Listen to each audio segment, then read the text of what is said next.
আবারও পাগলি মেয়েটা মা হয়েছে, বাবা তোদের যৌনতার ঢেউ, ময়লা দেহ ছন্ন ছাড়া, চারিদিকে সে দিশেহারা।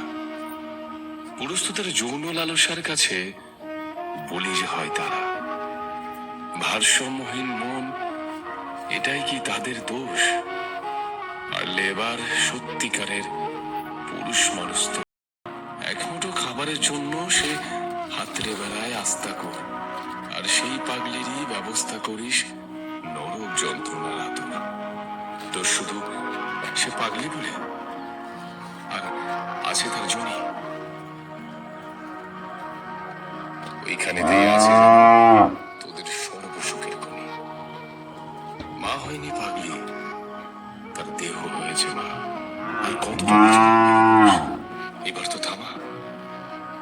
পাগলি রে তোর নেই স্বামী, নেই সংসার, নেই সমাজ, আছে যে শুধুই দীর্ঘ নিঃশ্বাস।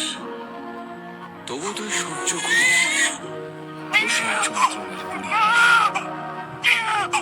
কি হয়েছে? ভাগ্য তোদের দেয়নি কোনো সাথ? তোকে এভাবেই বাঁচতে হবে। তুই যে পাগলি মায়ের জাত, হ্যাঁ তুই যে